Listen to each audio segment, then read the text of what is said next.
Hello, नमस्कार सभी को। तो पिछली क्लास में हमने राजस्थान की अर्धशुष्क मरुस्थल को पढ़ा है, जहाँ थोड़ी बहुत हरियाली, नदियाँ, लूणी बेसिन जैसी विशेषताएँ थी। लेकिन आज हम राजस्थान के उस हिस्से में प्रवेश कर रहे हैं, जहाँ पर असली राजस्थान यानी महान भारतीय मरुस्थल कहा जाता है जिसे।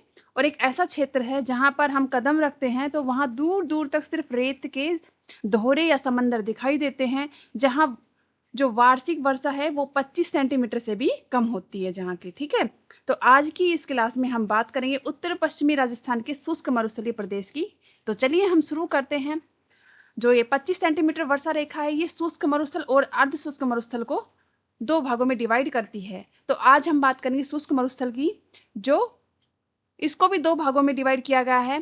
पहला है बालू का स्तूप युक्त क्षेत्र, जो 41.5% क्षेत्र को कवर करता है, ठीक है? और दूसरा है हमारा बालू का स्तूप युक्त क्षेत्र, जो 58.5 क्षेत्र को कवर करता है, ठीक है? तो आज हम इन दोनों क्षेत्रों की बात करेंगे, ठीक है? ध्यान से देखना वीडियो को। अपना है शुष्क रेगिस्तान क्षेत्र, इसको 2 भागों में डिवाइड किया गया है। पहला है बालू का स्तूप मुक्त क्षेत्र, यानी जहाँ पर बालू का स्तूप नहीं होते हैं, ठीक है? जो बालू का स्तूप मुक्त क्षेत्र है वो 41.5 क्षेत्र को कवर करता है, परसेंट को, ठीक है? और इस क्षेत्र में बालू का स्तूप की अपेक्षा चट्टानी मरुस्थल पाए जाते हैं, यानी मिट्टी नहीं होती है वहाँ पर, कंकड़ पत्थर यानी चट्टानी मरुस्थल है वो अधिक पाया जाता है, ठीक है? इस चट्टानी मरुस्थल को हम हम्मादा कहा जाता है, हम हमादा कहते हैं, ठीक है? जो चट्टानी मरुस्थल है इसको हम हमादा कहते हैं। यानी मरुस्थलीय क्षेत्र में जब तेज हवाओं के कारण सारी जो मिट्टी है यानी रेत उड़ जाती है और नीचे जो कठोर पथरीली और चट्टानी सतह बाहर आ जाती है, जिसे हम हम्मादा कहते हैं, ठीक है? इसका विस्तार है जैसलमेर, पोखरण, लोद्रवा, रामगढ़, बालोतरा व फलोदी में सर्वाधिक है। जो ये हमादा है वो ट्रायंगल शेप में क्षेत्र को कवर करता है, ठीक है? पोखरण जैसलमेर का,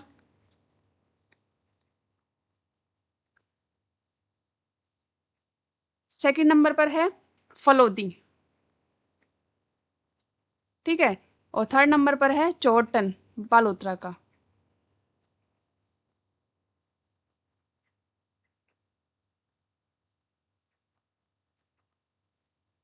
ट्रायंगल शेप में पाया जाता है ये हमादा, ठीक है? अब बात करते हैं रैग की। रैग क्या है? यह एक मिश्रित रेगिस्तान है जो हमादा के आसपास पाया जाता है, ठीक है?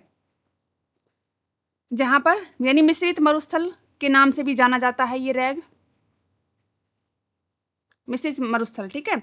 जहाँ रेत और कंकड़ पत्थर दोनों एक साथ मिलते हैं उसे हम रैग कहते हैं, ठीक है?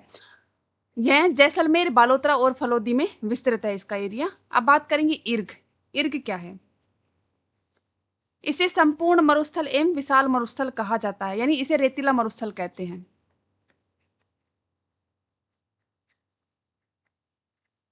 इनका नाम देखकर पूछ लिया जाता है कि कौन से, जो राजस्थान का है, कौन से क्षेत्र को कवर करते हैं, ठीक है? तो इनके नाम से इनको याद रखना है और जो ज़िले दे रखे हैं उन ज़िलों को याद रखना है, ठीक है? जो इर्ग है वो राजस्थान की जैसलमेर, बाड़मेर, बीकानेर, नागौर, चूरू, सीकर, झुंझुनू आदि में फैला हुआ है, ठीक है? अब बात करेंगे हम लाठी सीरीज़ की, जो पोखरण से लेकर जैसलमेर के मोहनगढ़ तक फैली है। लगभग 60 किलोमीटर से अधिक क्षेत्र में एक भूमिगत जल पट्टी के रूप में फैली हुई है, ठीक है? जो लाठी सीरीज है वो पोखरण से लेकर जैसलमेर के मोहनगढ़ तक फैली है, लगभग 60 किलोमीटर लंबी है और एक भूमिगत जल पट्टी के रूप में फैली हुई है, ठीक है? और इस पट्टी को प्राचीन सरस्वती नदी के अवशेष माना जाता है। जो प्राचीन सरस्वती नदी है उसका अवशेष माना गया है इस भूमिगत जल पट्टी को। और इस क्षेत्र में सेवन, लिल्लण, धामड़, करड़ जैसी पौष्टिक घासें पाई जाती हैं।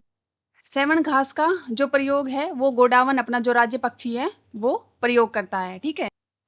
अब बात करेंगे नखलिस्तान, ओएसिस। क्या होता है ये? रेगिस्तान में स्थित पलाया झीलें यानी अस्थायी झीलों के पास निर्मित होता है। रेगिस्तान में हरियाली से घिरा एक स्थान होता है, यानी मरुस्थल का वह हिस्सा होता है जहाँ पर भूमिगत जल किसी प्राकृतिक झरना या कुआं हो, उनके जल स्रोत के रूप में सतह पर ऊपर आ जाता है और पानी को मतलब कि ऊपर की ओर ले आता है। और वहाँ का जो क्षेत्र होता है चारों ओर का पेड़ पौधे जैसे हरा भरा हो जाता है, ठीक है? और यह सूखी रेत के बीच एक हरा द्वीप जैसा दिखाई देता है। ठीक है, इनका पीछे हम वो देखेंगे चित्र, ऐसा दिखाई देता है रेगिस्तान में। ठीक है, इसके आसपास ये घास उगाती है, पेड़ पौधे उगाते हैं, यानी एक हरियाली के रूप में दिखाई देता है ये क्षेत्र। ठीक है, अब है हमारा Okkal would fossil park, Jaisalmer में है ये। इन जीवाश्मों के निर्माण का काल जुरासिक काल है। जो जीवाश्म है और इस जो पार्क में पाए जाते हैं, उनका जो निर्माण काल है वो जुरासिक काल है, यानी 180 मिलियन वर्ष पहले के हैं।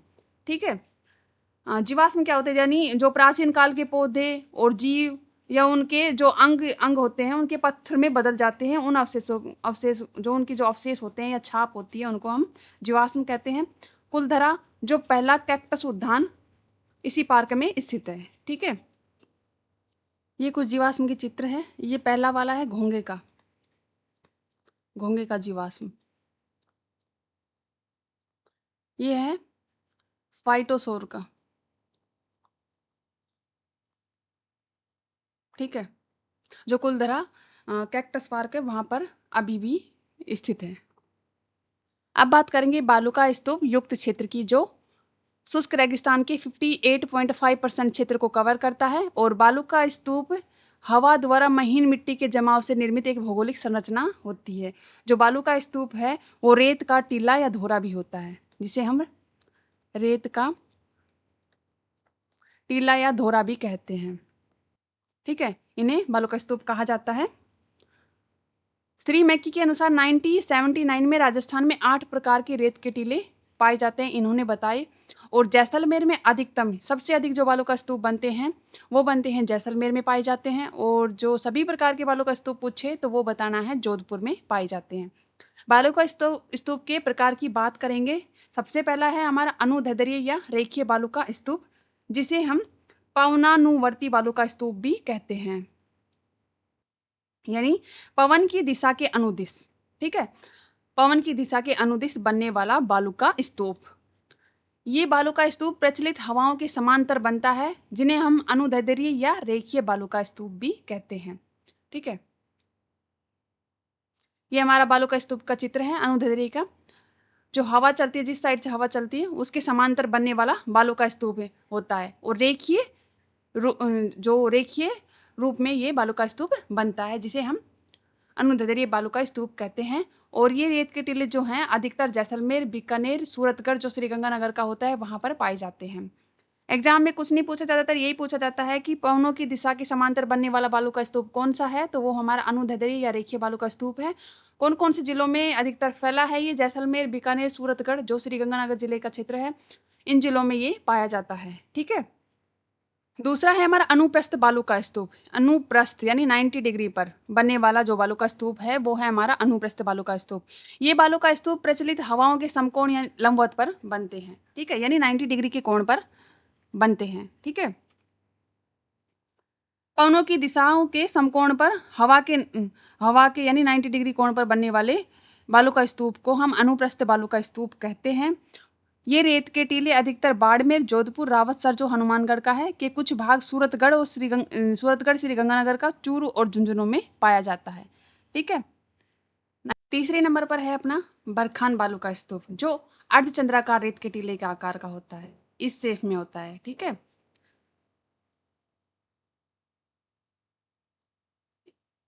इस रूप में होता है। ये होता है इसका अवतल हिस्सा, और ये होता है उत्तल हिस्सा इस बालू का स्तूप का। आधे चांद के जैसा दिखाई देता है ये। ठीक है, और जो ये दोनों कोने होते हैं ये आगे की ओर निकले होते हैं।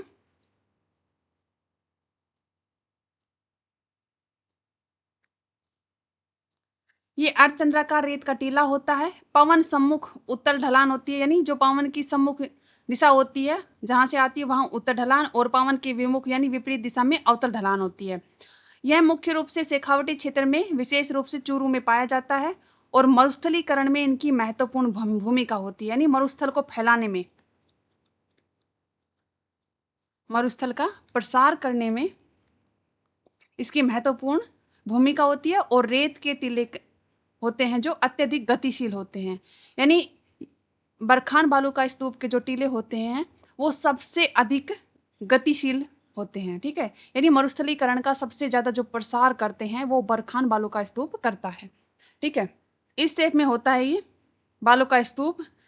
ये होती है पवन विमुख दिशा इसकी अवतल, और ये होता है इसका उत्तल, पवन के सम्मुख की दिशा होती है, ठीक है।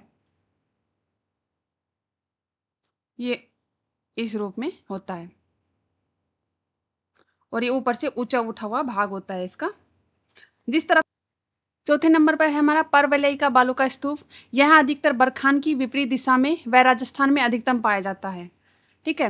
हेयर पिन की आकृति के समान होता है, जो महिलाओं की हेयर पिन होती है उसकी आकृति के समान होता है। जैसलमेर, बीकानेर, जोधपुर क्षेत्र में पाया जाता है। जो ये बालू का स्तूप है ये यू आकार का अक्षर का होता है, यानी हेयर पिन जैसा होता है, और इसकी जो खुली हुई दोनों भुजाएं हमेशा हवा के आने वाली दिशा की ओर होती है, ठीक है। इसका चित्र है ये, इस शेप में होता है ये बालू का स्तूप, ठीक है। अगला है हमारा तारानुमा बालू का स्तूप, जो हवा की दिशा बदलने से आकृतियां बनती है। जब हवा, इसमें क्या होता है, जब हवा किसी एक दिशा से न चलकर अलग अलग यानी सभी दिशाओं से अलग अलग समय पर कई दिशाओं से आती है तो रेत का है वो एक जगह से चारों तरफ जम जाना, एक ही जगह पर चारों तरफ से जम जाती है, ठीक है। और इससे रेत का एक तरफ खिसकने की बजाय बीच में ऊंची स्थिति में दिखाई देती है, ठीक है। इसकी एक से अधिक भुजाएं दिखाई लगती है, ठीक है। वो होता है हमारा तारानुमा बालू का स्तूप, ठीक है। रेत के टीलों की कई भुजाएं होती हैं और तारों की तरह दिखता है और बनता है जब रेत के टीले विभिन्न दिशाओं में आकर मिलते हैं, ठीक है। अधिकतर मोहनगढ़, पोखरण, जैसलमेर, सूरतगढ़, गंगानगर और बीकानेर में पाया जाता है। हवा की दिशा बदलने से, यानी हवा की दिशा यानी हवा का रुख चेंज हो जाता है, ठीक है। एक से अधिक दिशाओं की हवा चलने लग जाती है, हवा का पत्ती होकर और तारानुमा शेप बना लेती है, ठीक है। ये हमारा तारानुमा बालू का स्तूप है। अगला है हमारा सब्र काफिस या नेबखा बालू का स्तूप। जो सब्र काफिस बालू का स्तूप है वो अधिकतर झाड़ियों के आसपास बनता है, यानी इसके अवरोधक के रूप में कुछ भी हो सकता है। पहाड़, अरावली की पहाड़ी होती है, बड़ी चट्टानें आदि आदि का अवरोध लगने से ये बालू का स्तूप बनता है, वहाँ पर मिट्टी का जमा हो जाता है। जैसे ये चित्र है, ये झाड़ियाँ हैं, झाड़ियों में मिट्टी का जमाव हो जाना, ठीक है, ये बालू का स्तूप का निर्माण कर रही है। हवा द्वारा वनस्पतियों के आसपास रेत जमा होने के कारण इस बालू का स्तूप का निर्माण होता है, जिसे हम सब्रकाफी से नेवका कहते हैं, ठीक है। अवरोधक के रूप में बनता है। अगला है अपना सीफ बालू का स्तूप। बरखान की फैली हुई भुजा को सीफ कहते हैं। जो बरखान बालू का स्तूप जो अर्धचंद्राकार आकृति में था उसकी फैली हुई भुजा को सीफ कहते हैं। बरखान के निर्माण के दौरान जब हवा की दिशा बदलती है तो बरखान की एक भुजा आगे की ओर फैल जाती है, जिससे एक संरचना बनती है, जिसे हम सीफ बालू का स्तूप कहते हैं, जो शेखावटी और जैसलमेर में पाया जाता है। जो सीफ बालू का स्तूप है वो शेखावटी और जैसलमेर क्षेत्र में पाया जाता है और उसकी ऐसी आकृति होती है, यानी बालू का स्तूप, यानी जो बरखान बालू का स्तूप है उसका ही एक बदला हुआ रूप है, ठीक है। अगला है अपना अवरोधक बालू का स्तूप। ये रेत के टीले किसी अवरोध यानी पहाड़ या अन्य बाधा के कारण बनता है। प्रमुख स्थान पुष्कर, बुढ़ा पुष्कर, नागौर, जोबनेर, सिकर की पहाड़ियों में मिलता है। यानी जो छोटी छोटी झाड़ियाँ होती हैं, छोटी छोटी झाड़ियाँ भी अवरोधक का कार्य करती है, ठीक है। उन छोटी छोटी झाड़ियों के सहारे जो मिट्टी रुक जाती है उसे हम अवरोधक बालू का स्तूप कहते हैं। अगला है हमारा नेटवर्क बालू का स्तूप। जो ये रेत के टीले रेगिस्तान के उत्तर पूर्वी भाग में पाए जाते हैं। इनका व्यापक विस्तार क्षेत्र हनुमानगढ़ से हिसार, हरियाणा तक फैला हुआ है, ठीक है। एक दूसरे जो रेत के टीले हैं वो नेटवर्क के रूप में कार्य करते हैं, ठीक है। अब बात करेंगे हम राजस्थान के रेगिस्तान से संबंधित तथ्य हैं कुछ। पलाया या खड़ीन झीलें, जो पश्चिमी जैसलमेर में अस्थायी झीलों को पलाया झीलें कहा जाता है। जो हमारा पश्चिमी जैसलमेर का क्षेत्र है वहाँ पर अस्थायी झीलें निर्माण की जाती हैं पानी का सेवन मतलब बचाव करने के लिए। उन झीलों को हम पलाया झीलें कहते हैं, ठीक है। अगली अपनी खड़ीन झीलें। खड़ीन पश्चिमी जैसलमेर में पालीवाल ब्राह्मणों द्वारा विकसित की गई है, इंपॉर्टेंट है, याद रखना है। जो इन झीलों का उपयोग वे कृषि के लिए करते हैं। जो झीलें निर्माण की गई है, पानी का जो प्रबंध किया जाता है उस पानी का यूज हम वो कृषि के लिए करते हैं। और इन झीलों में मुख्य रूप से रबी की फसलें बोई जाती हैं। खड़ीन व पलाया झीलें मुख्य रूप से पश्चिमी जैसलमेर में पाई जाती हैं, ठीक है। ये हैं खड़ीन झीलें। ठीक है। अब बात करेंगे रन। रेगिस्तान, दलदली, खारी और बंजर भूमि को रन, टाट या डाड़ कहा जाता है। जो रन है वो सर्वाधिक जैसलमेर, बाड़मेर में पाया जाता है। उदाहरण ताल छापर, पड़िहारा चूरू, थोब, बालोतरा, पोकरण, भाखरी, जैसलमेर, बाप, फलोदी आदि क्षेत्र में ये पाया जाता है। पीवड़ा, यह पीले रंग की एक सांप की एक प्रजाति है जो मुख्य रूप से जैसलमेर में पाई जाती है। बाप, बोल्डर किले मुख्य रूप से जोधपुर में पाई जाती है। वर्तमान में फलोदी में, राजपत्रित अधिसूचना 2024 के अनुसार। ठीक है। हिमनदों या बर्फ की चादरों से निक्षेपण द्वारा निर्मित तलछट और बड़े पत्थरों को बोल्डर क्ले कहा जाता है। बोल्डर क्ले के निर्माण का काल परमो कार्बोनिफेरस माना गया है, यानी 250 से 280 मिलियन वर्ष पूर्व माना गया है। ठीक है। दोहरे या धरियन क्या है भाई? बालू का स्तूपों के खिसकने को धरियन कहते हैं और लहरदार प्रकार के बालू का स्तूपों को दोहरे कहते हैं। जो बालू का स्तूप है वो खिसक जाते हैं तो उसको हम धरियन कहते हैं, और जो मिट्टी के जो दोहरे बनते हैं यानी जो बालू का स्तूप होते हैं उनको दोहरे कहते हैं। ठीक है। दोहरे व धरियन मुख्य रूप से जैसलमेर में पाए जाते हैं। ठीक है। मरुस्थल मार्च, मरुस्थल विस्थापन यानी एक जगह से दूसरी जगह पर जाना, उसको हम मरुस्थल मार्च कहा जाता है। बरखान बालू का स्तूप मरुस्थलीकरण में सर्वाधिक योगदान देता है क्योंकि ये गतिशील बालू का स्तूप है। ठीक है। मरुस्थलीकरण का प्रसार सबसे अधिक करता है बरखान बालू का स्तूप। ठीक है। राजस्थान में मरुस्थल मार्च की दिशा दक्षिणी पश्चिम से उत्तर पूर्व की ओर होती है। बालसन, रेगिस्तान में पहाड़ों के बीच पाए जाने वाला जलकुंड या झीलों को बालसन कहा जाता है, यानी जो रेगिस्तान के पहाड़ होते हैं उनके बीच में जलकुंड या झील पाया जाता है उसको बालसन कहा जाता है। उदाहरण सांबर झील। इनको नाम देखकर ही पूछ लिया जाता है, तो इनको याद रखना। अगर आज की क्लास अच्छी लगे तो चैनल को लाइक शेयर सब्सक्राइब जरूर करें। धन्यवाद।